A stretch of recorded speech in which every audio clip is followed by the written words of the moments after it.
El ir y predicar del evangelio no es una opción, es una orden. No dice si quieres ir, ve. ¿Verdad que no dice que si quiere ir? Dice que tenemos que ir y predicar el evangelio. Tampoco dice que ellos vengan a ti. Dice que usted y yo debemos de ir a ellos y predicar ¿a quién? A Cristo Jesús, a esta generación. Amén, iglesia. El predicar el evangelio no se trata de que es mi llamado o no es mi llamado. Escuche esto: cuando una persona tiene identidad, cuida los negocios de su padre, entiende que hay un mandato que el Señor estableció. ¿Cuál es ese mandato?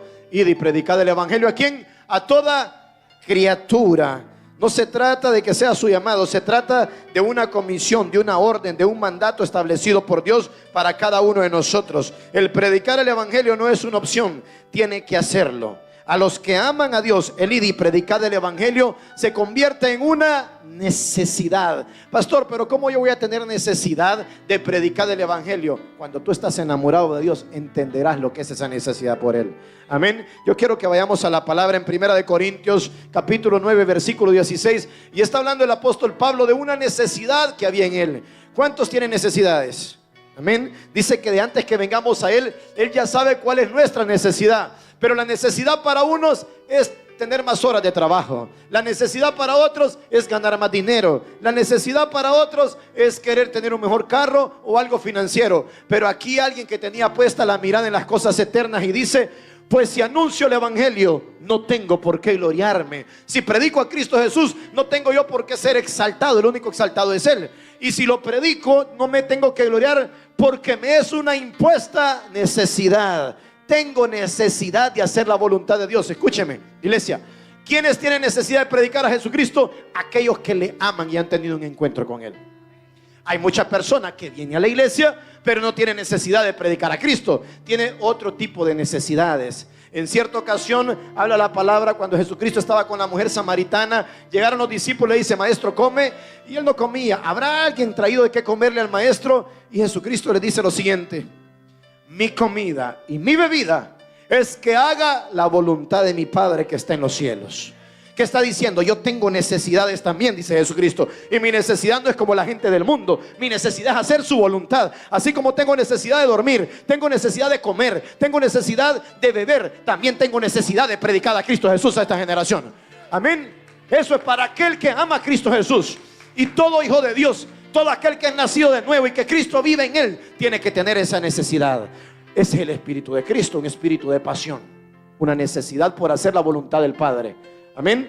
Somos cristianos no porque lo seguimos, no porque vienen estas cuatro paredes. Somos cristianos porque Cristo habita dentro de nosotros. Y si Él habita en usted, ¿cómo usted sabrá y estará consciente de que Jesucristo habita en usted? Porque habrá una necesidad de hacer la voluntad del Padre que está en los cielos. Amén. Amén, iglesia.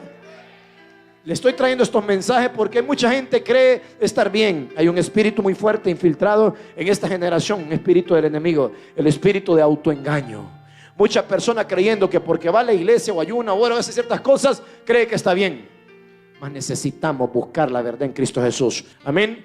Necesitamos comprometernos con nuestro Dios. No se trata de un manto o de una función que una persona ejerza en el cuerpo de Cristo Jesús. Se trata de ser hijo. Amén. Hijo. Vamos a Efesios 4:11. Y aquí hay diversidad, dice la palabra, que por el mismo espíritu hay diversidad de ministerios. Y el Señor constituye a las personas como Él quiere y da la gracia y da los dones como a Él le place hacer. Y aquí mismo dice la palabra que hay 5 ministerios y dice cuáles son. Y Él mismo constituyó a unos apóstoles, a otros profetas, a otros evangelistas, a otros pastores y a otros maestros. Los 5 ministerios Él mismo los constituyó. Pero escúcheme esto, mucha atención a lo que le voy a decir. Más que cualquiera de los ministerios, que un apóstol, que un pastor, que un evangelista, que un profeta, que un maestro, es un verdadero hijo de Dios. El hijo de Dios no le interesa el manto ni el ministerio que porte. Al hijo de Dios está enfocado en hacer la voluntad de su Padre que está en los cielos. Amén, iglesia. Hoy en día hay tanta cosa que se infiltra para distraer del propósito en Cristo Jesús. Hay más gente anhelando un manto espiritual que hacer la voluntad de Dios.